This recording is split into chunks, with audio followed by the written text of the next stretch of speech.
¿A quién engañas, abuelo? Yo sé que tú estás llorando. Entre que taita y que mamá arriba están descansando.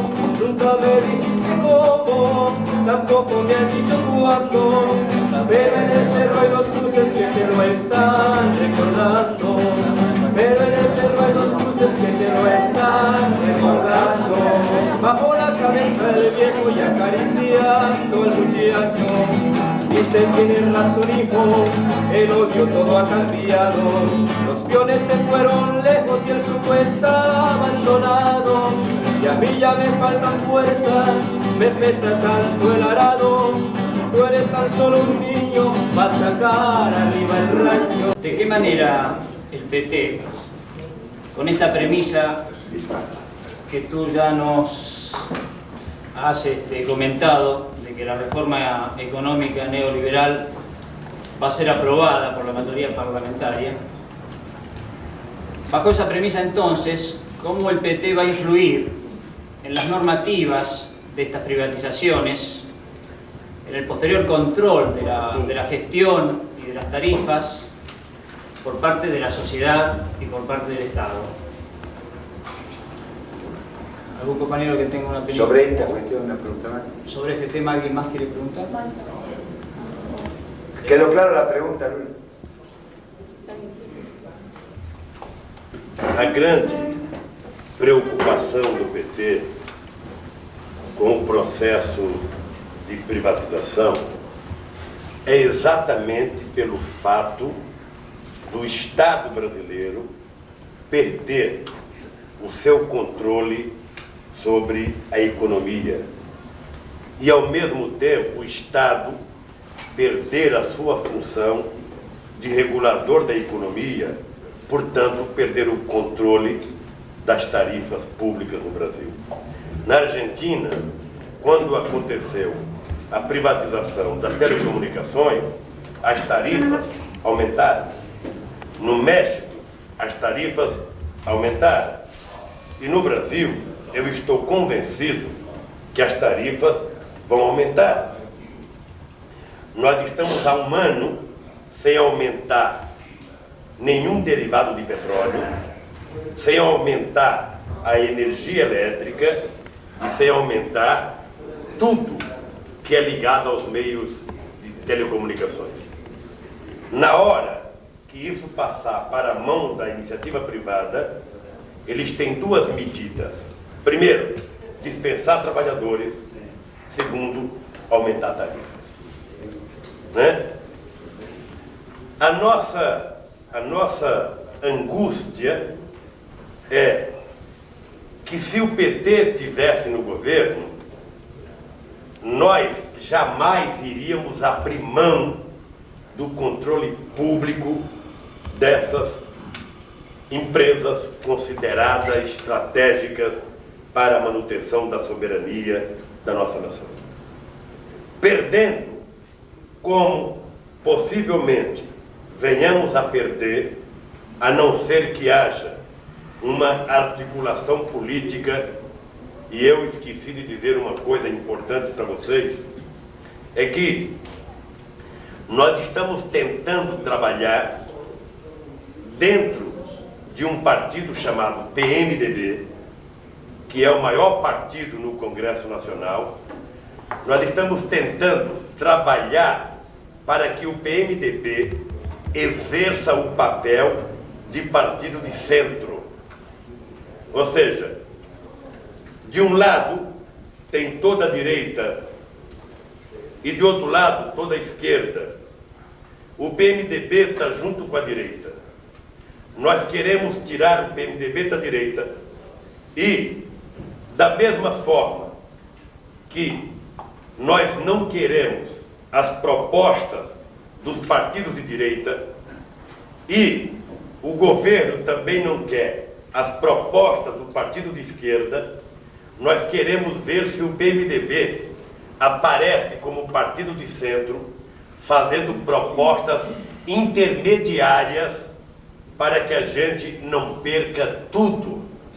Já aconteceu a semana passada, nós tivemos uma votação que tratava do gás encanado. É gás encanado, não é isso? É. Canalizado. É, do gás canalizado. E o governo queria privatizar tudo. Nós não queríamos privatizar nada. Então, o relator, que é do PMDB, apresentou uma proposta intermediária.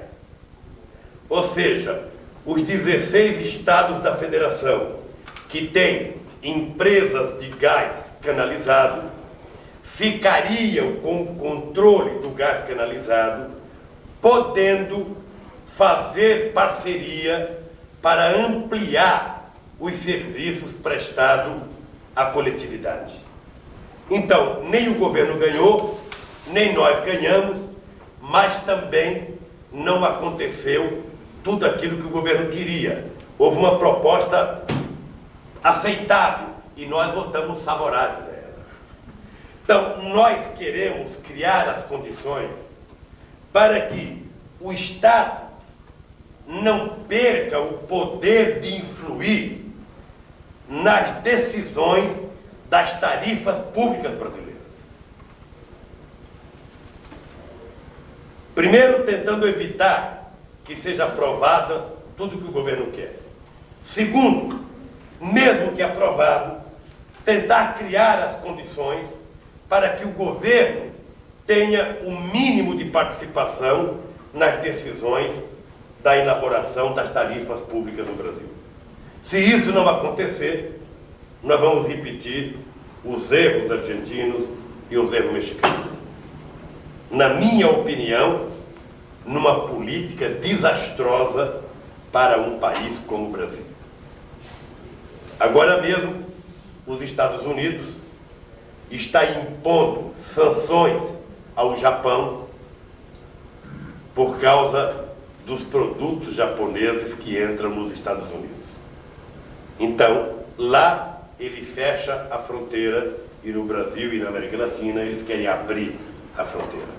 E essa questão da tarifa pública é, na minha opinião, a coisa mais delicada no processo de privatização. É o Estado brasileiro perder o controle das deliberações nos preços de coisas importantes para a nossa sociedade. A segunda pergunta da companheira, qual é a postura do PT frente às privatizações? O PT não defende toda a economia estatizada.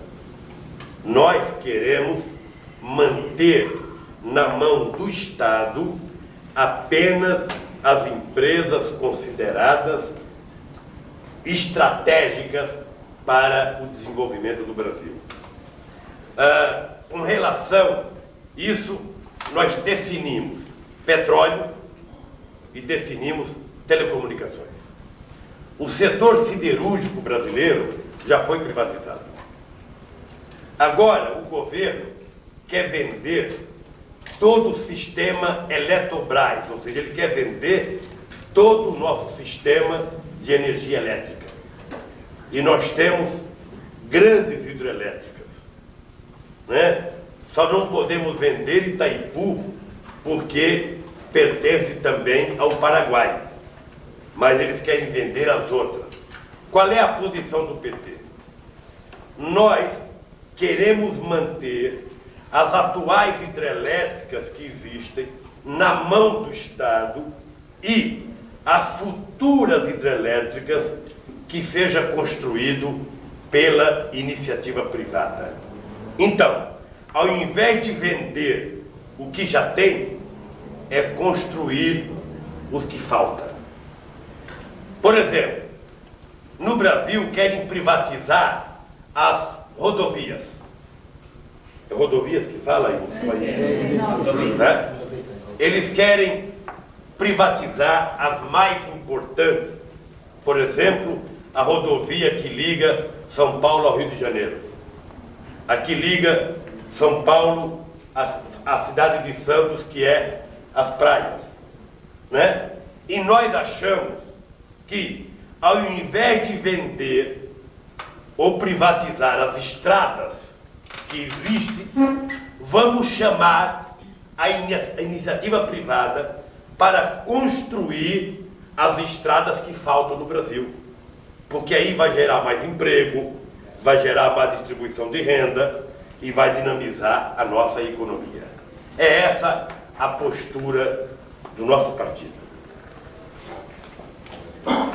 A companheira pergunta qual o canal de participação da mulher dentro do PT. Eu falo com muito orgulho, porque acho que na América Latina não tem nenhum partido, nem o Partido Comunista Cubano, nenhum partido que tenha a deliberação que nós tivemos em 1991. No PT, em todas as instâncias partidárias, obrigatoriamente tem que ter 30% de mulheres. Na direção executiva nacional, no diretório nacional, nas direções municipais e nas direções estaduais, obrigatoriamente tem que ter 30% de mulheres. O que é importante é que na Central Única dos Trabalhadores, também na CUT, foi aprovado a representação de 30% de mulheres, no mínimo, nos cargos de direção. Eu acho que é uma proposta muito avançada para um continente machista como é o nosso continente.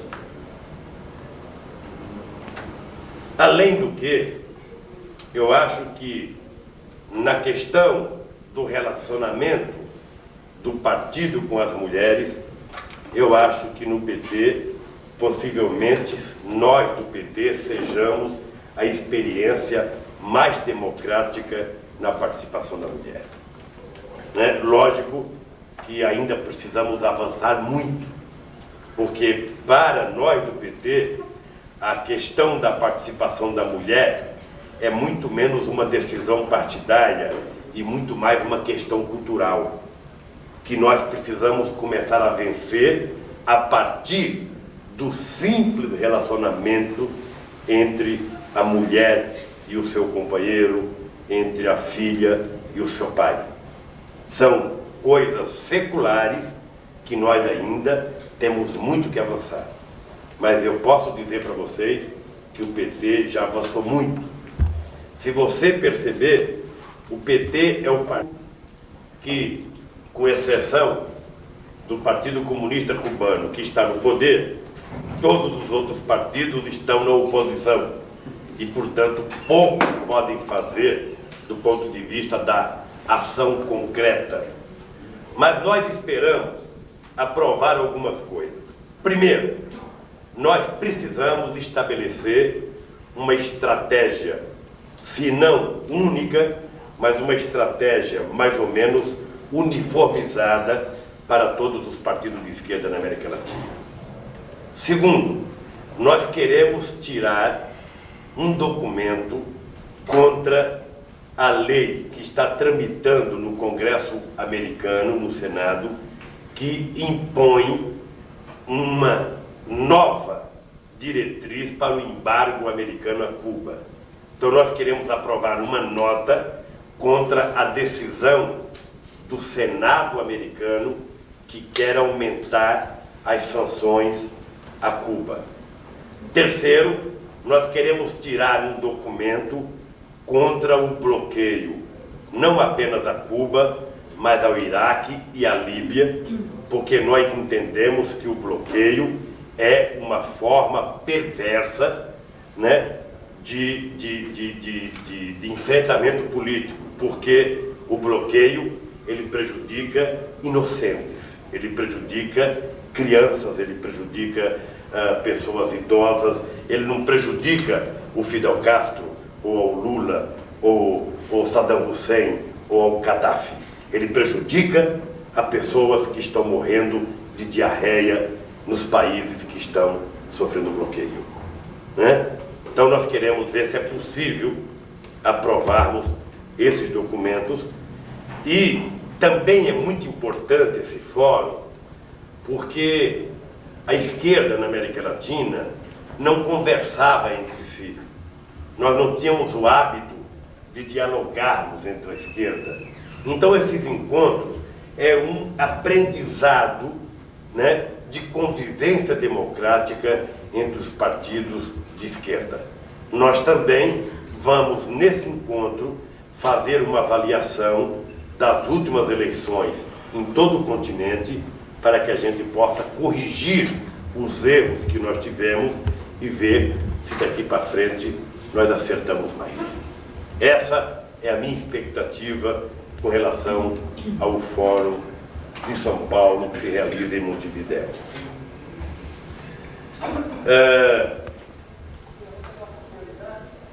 O PT é o partido que tem a maior participação indígena no Brasil. Né? Em todas as eleições, em cada estado que tem uma participação indígena grande, nós temos sempre candidatos ligados aos índios. Né? Lamentavelmente, ainda não conseguimos eleger nenhum índio deputado, mas eu diria para a companheira que fez a pergunta que, a nível nacional, possivelmente o PT seja o partido que tenha a maior participação indigenista de todos os partidos do Brasil. Né? Há muita ligação entre o nosso partido e a problemática indígena no Brasil. É uma coisa muito importante. A coisa que me dá mais orgulho é quando eu viajo pelo Brasil, em todos os encontros que eu tenho com os índios, tem uma grande parte que são militantes do meu partido. E uma senhora de 70 e poucos anos perguntou para mim por que eu continuava lutando se eu já tinha perdido 2 eleições. E eu disse para a companheira o seguinte: olha, o meu projeto de vida não é ser candidato.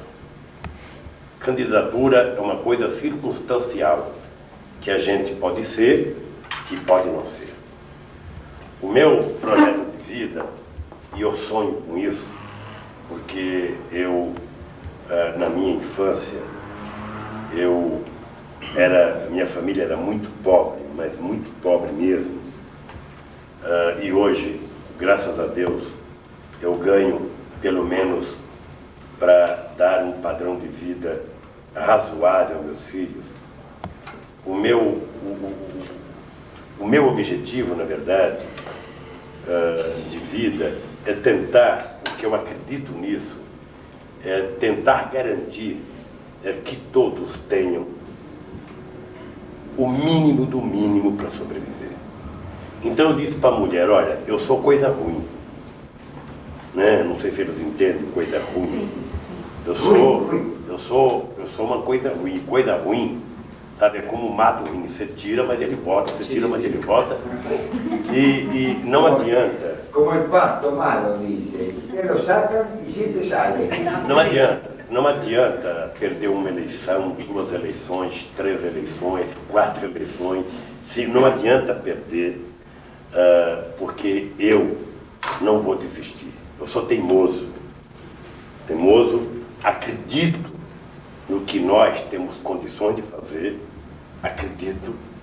Eu já poderia ter sido presidente da República se eu tivesse abrido mão dos meus princípios. Se eu tivesse mudado de lado, eu já teria sido presidente da República no Brasil. Agora, eu não quero ser presidente por ser presidente. Eu queria ser porque eu acho que nós poderíamos mudar a coisa. Então, eu quero dizer para vocês isso: olha, eu sou coisa ruim. E quanto mais eu apanho, mais eu vou levantar e vou lutar. Porque eu acho que essa é a única chance, a única possibilidade que nós temos de mudar um pouco a história do Brasil e a história da América Latina. Não tem outra. Não tem outra. Ou seja, a vitória precisa ser difícil, porque se ela for fácil, a gente pode facilitar e a gente pode mudar de comportamento. Eu acho que ela tem que ser difícil.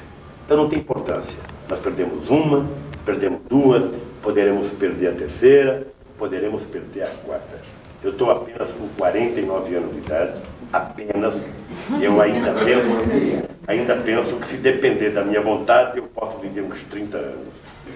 Se depender da vontade de Deus, eu posso viver mais uns 25.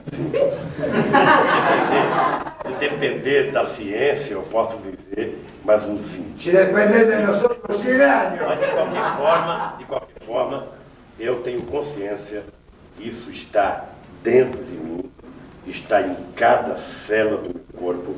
Enquanto eu tiver vida, eu acho que esse é o trabalho que eu tenho que fazer. Ajudar o nosso irmão a respeito da divisão das esquerdas na América Latina. Ela, pelo menos para mim pessoalmente, ela é muito importante. Primeiro, porque eu não sou um tradicional militante de esquerda. Eu não fui formado ideologicamente em nenhuma escola marxista. Eu era apenas um dirigente sindical que um dia descobri os limites da luta sindical e resolvi então propor a criação de um partido político em que os trabalhadores fossem os dirigentes desse partido. Eu não conhecia absolutamente nada das divergências que existia dentro da esquerda. Não conhecia o que era marxista-leninista, o que era trotskista, o que era maoísta, o que era... Não entendia absolutamente nada. Aquilo para mim era tudo coisa de chinês. Eu comecei a aprender exatamente depois da criação do PT. A primeira vez que eu fui num debate, num programa de televisão, o entrevistador perguntou se eu era comunista. E eu respondi que eu era torneiro mecânico. A profissão que eu tinha. Eu nunca gostei de rótulo. Eu nunca gostei de carimbo na testa, de dizer eu sou de esquerda, eu sou isso, eu sou aquilo. Até porque o companheiro da Argentina tem muita razão. O que é a definição de esquerda hoje? Dentro do meu partido tem setores de esquerda que são muito conservadores, que não têm nenhuma visão da realidade que estamos vivendo, que não têm nenhuma visão da necessidade da organização dos trabalhadores. Aliás, tem muitos setores de esquerda que não querem a participação dos trabalhadores. Preferem criar um grupo bem pequeno em que ficam discutindo dias após dias, ano após ano, e não conseguem sair do próprio umbigo. É umbigo que fala? É umbigo. Que não conseguem sair, sabe, do seu próprio mundo. Então, eu acho que a esquerda se divide porque, normalmente, na maioria dos países da América Latina, a esquerda ela foi formada dentro de uma única cartilha, dentro de uma única visão de um país, sabe, como a União Soviética, que foi o exemplo para muita gente de esquerda na América Latina, ou a Revolução de 17, e suas ramificações. Então, você tem tudo que é nome de organização, Partido Operário Revolucionário, Partido Operário Comunista, Partido não sei das quantas, Partido não sei das quantas, mas tudo grupo de 10 pessoas, 15 pessoas, 20 pessoas, não crescem. E no Peru é um exemplo. Quando Barrantes ganhou as eleições para a Prefeitura de Lima, nós imaginávamos aqui na América Latina e no Brasil que Barrantes poderia ser o próximo presidente da República do Peru. O que aconteceu? A briga pelo poder na cidade de Lima foi tão grande que a esquerda quase que desapareceu no Peru. Então,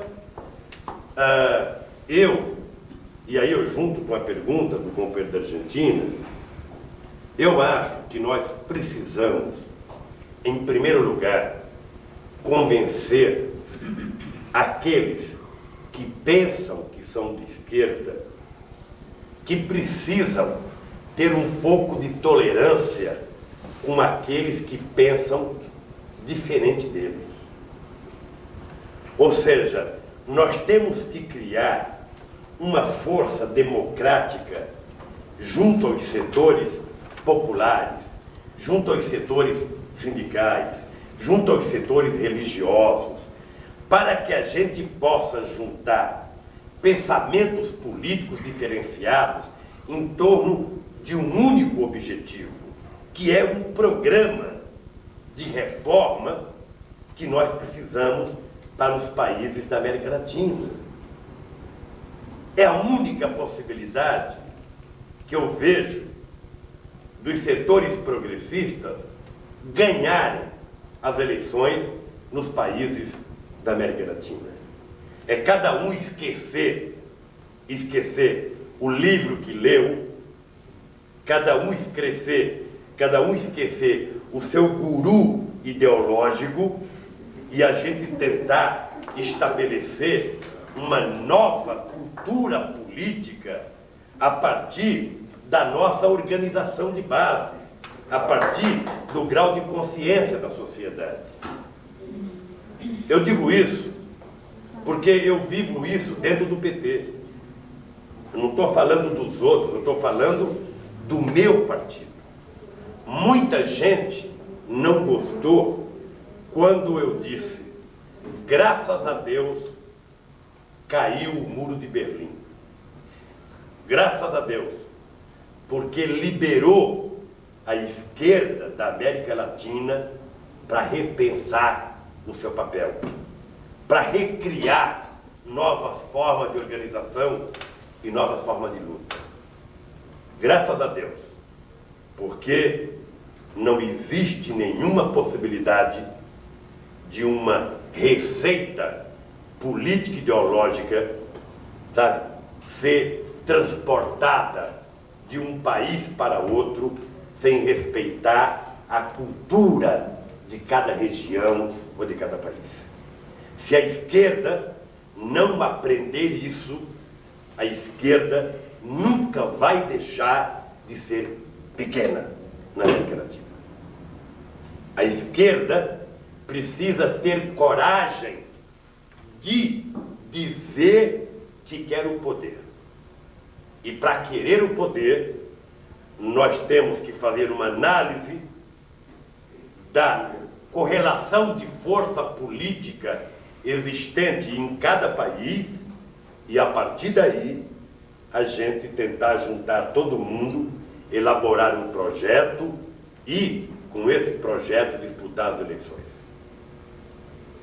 Menem foi eleito nas primeiras eleições da Argentina como candidato de esquerda. E de esquerda não tinha nem a costeleta. Porque qualquer um pode fazer um discurso progressista. Depende da situação. Até porque, em campanha política, ninguém fala mal de pobre. Ninguém fala mal de estudante. Ninguém fala mal de velhinhos, dos jubilados. Ninguém fala mal. Ninguém fala bem de banqueiro. Ninguém fala bem dos capitalistas. E aí todo mundo se iguala. Se você assistir no Brasil o programa de televisão dos partidos políticos, você não consegue distinguir quem é de esquerda, quem é de centro ou quem é de direita, porque todos nós defendemos o pobre, o humilde, todos nós defendemos. Então, a diferença está, primeiro, em você analisar o passado político de cada pessoa, e a diferença está no programa e também nas pessoas que vão cumprir aquele programa. Né? Por isso que eu acho que a esquerda precisa aprender. O exemplo maior que nós temos é a Nicarágua. A frente sandinista está muito dividida e Violeta Chamorro não terá nenhuma dificuldade de fazer o seu sucessor. Nenhuma dificuldade. A não ser que a frente sandinista se junte outra vez e a não ser que a frente sandinista procure ampliar o leque dos interesses econômicos. Eles brigam, mas quando chega na hora que eles percebem que vão perder, eles se juntam. Fernando Henrique Cardoso aqui no Brasil, Fernando Henrique Cardoso não tem nada com Antônio Carlos Magalhães. São dois inimigos. Entretanto, para evitar que o Lula fosse presidente, eles esqueceram as suas divergências, se juntaram e estão hoje mandando no Brasil. E nós não conseguimos juntar todo mundo de esquerda, ou todo mundo progressista. Tá?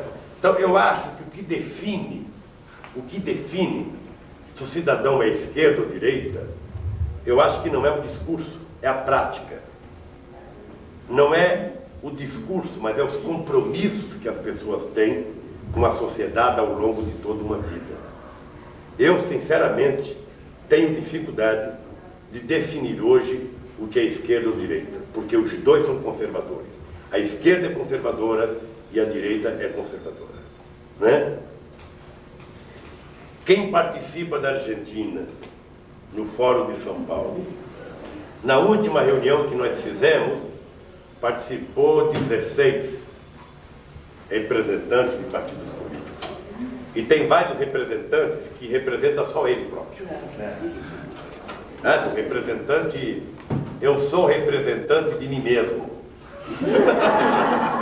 É o cidadão que representa ele, que fala por ele, que não tem nada.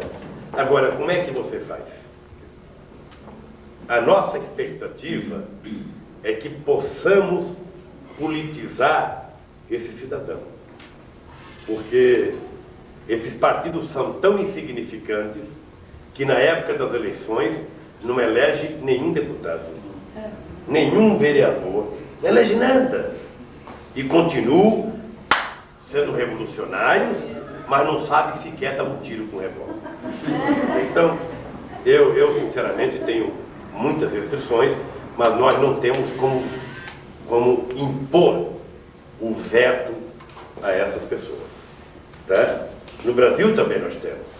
No Brasil também temos a mesma coisa da Argentina, a mesma coisa do Uruguai, a mesma coisa do Chile e daí por diante. Do Peru, da Bolívia, né? E vai por aí afora. Então, nós estamos num processo de educação dos chamados partidos progressistas ou os partidos democráticos para que a gente possa criar em cada país uma frente um pouco mais ampla do que nós mesmos. E aí o Uruguai é um exemplo razoável. A Frente Ampla, eu participei ano passado de uma reunião com a Frente Ampla Uruguai, porque estavam muito divididos, brigando muito, e me chamaram. Eu fiquei 2 dias no Uruguai, tivemos uma reunião com todos os dirigentes, estava lá a Serengue, estava o Tabarés, estava todo mundo, para mostrar a importância deles se unirem como única possibilidade de ganhar as eleições. E eu acho que na Argentina é o mesmo. A coisa na Argentina é tão grave, que me desculpe os companheiros argentinos, que quando o general Gualtieri teve a Guerra das Malvinas, né, muita gente considerada de esquerda na Argentina queria que o PT brasileiro fosse para a Argentina num ato junto com o Gualtieri, porque estava enfrentando o imperialismo inglês. E eu vou contar uma coisa para os companheiros argentinos. Eu posso estar errado, e posso até ser criticado pelo que eu vou dizer aqui. Mas a Argentina só conseguiu acabar com o regime militar graças à derrota do Gualtieri. Porque se ele tivesse ganho aquela guerra nas Malvinas, até hoje os militares estavam mandando na Argentina. Ese fue el objetivo de la Guerra de las Malvinas, porque el día antes había habido una manifestación obrera donde habían matado a un obrero y había llegado al punto más alto de desprestigio del gobierno. La Guerra de las Malvinas tiene sentido para preservar al gobierno militar. O Luciano tem razão. Pobre não vota em pobre, negro não vota em negro, mulher não vota em mulher, porque o voto não é uma questão de gênero ou uma questão de classe social. O voto é uma questão de maior profundidade, é uma questão ideológica, é uma questão programática, é uma questão de intimidade entre o eleitor e o candidato. E nós do PT, eu particularmente, carrego o preconceito de ser pobre, nordestino e não ter diploma universitário. Eu carrego muitos preconceitos. Agora, o dado concreto é que nós avançamos muito no Brasil. Avançamos muito. É importante que os companheiros saibam que, nesses últimos 10 anos, nós avançamos muito. E das eleições de 89 para as eleições de 94, somente a minha votação, no primeiro turno, cresceu 6 milhões de votos, o que é muita coisa. 6 milhões de votos contra tudo e contra todos, porque nós lutamos contra o governo, nós lutamos contra todos os meios de comunicação, e eu acho importante vocês assistirem à Rede Globo de televisão, para vocês verem o que é televisão. É uma das mais modernas do mundo.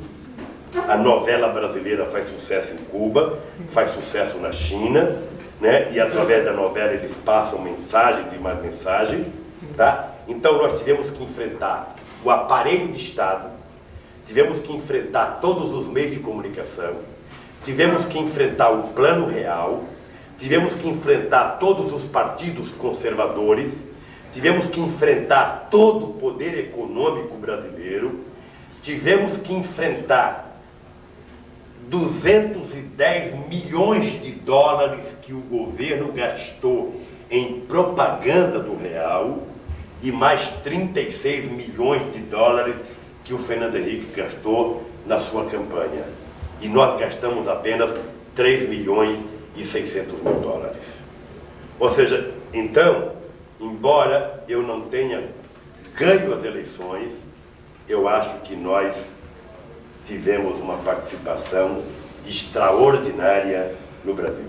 Eu não tenho nenhuma vergonha de dizer para vocês que no Brasil, um torneiro mecânico é a figura política mais importante da oposição brasileira.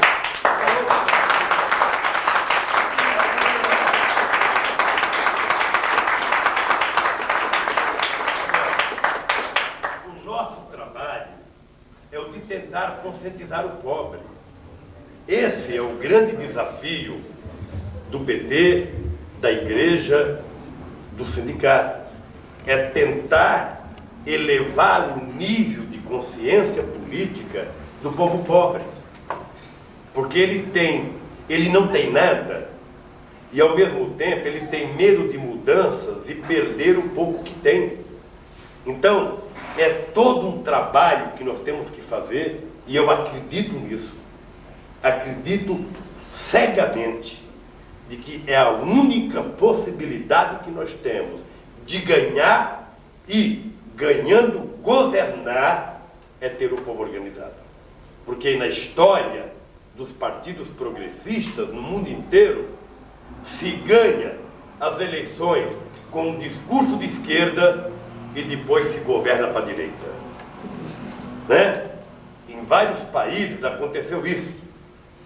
Veja o Partido Socialista francês, que ganha com um discurso defendendo o povo trabalhador e depois esquece o programa. Veja o Menem, na Argentina.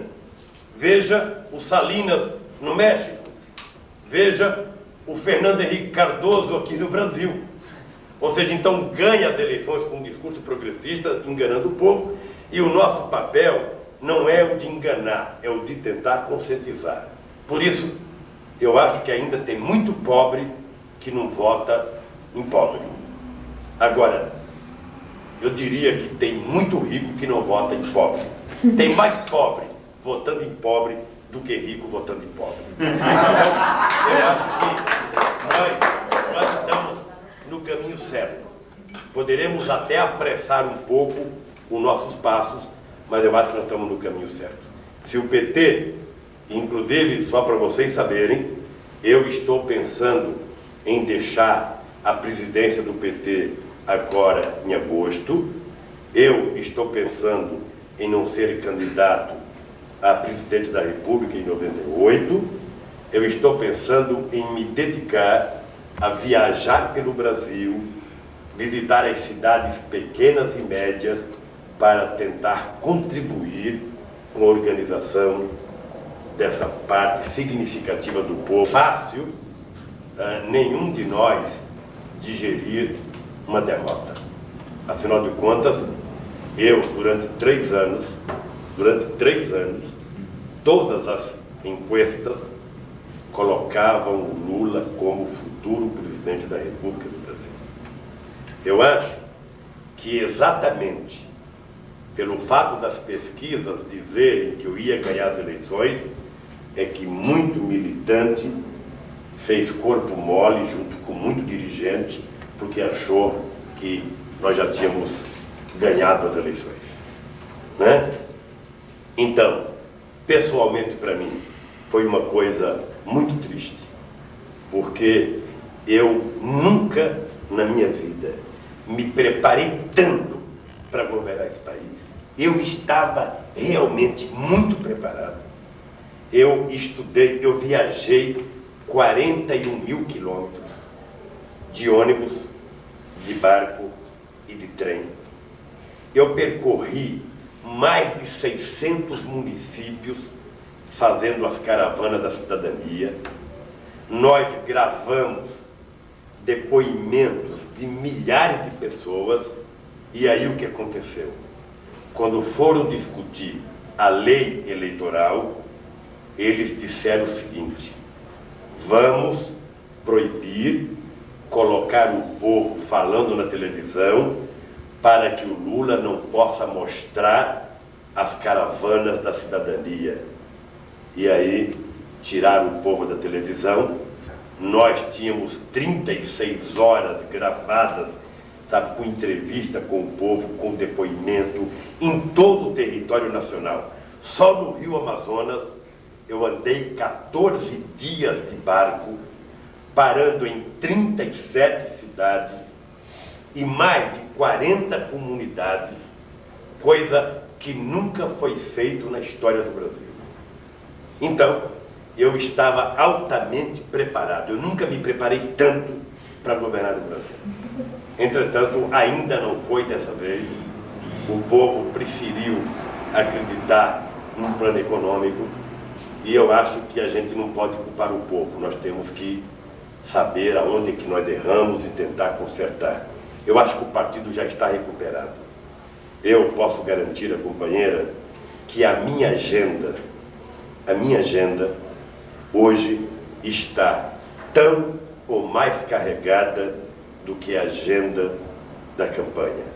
Ontem eu viajei 570 quilômetros para visitar 5 cidades no Rio de Janeiro, vim para São Paulo à noite, estou aqui fazendo debate, amanhã 7 horas eu viajo para o interior de São Paulo, domingo eu tenho reunião, segunda reunião, terça-feira eu viajo, ou seja, eu estou viajando tanto quanto eu viajava durante a campanha, até porque eu perdi uma eleição, mas não perdi a vontade de resolver os problemas do meu país. Portanto, se eu ficar paralisado, a coisa vai ficar pior. Então eu tenho que andar muito mais do que eu andei no ano passado para poder ver se a gente resolve.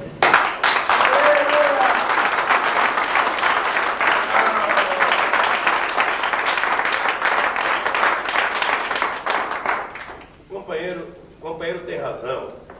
A militância do partido está desanimada mesmo. Está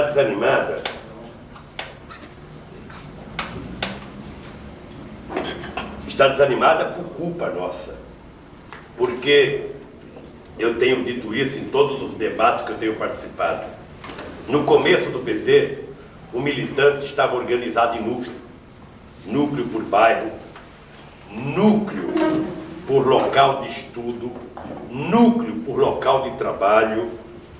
E hoje nós estamos desarticulados. Estamos desarticulados.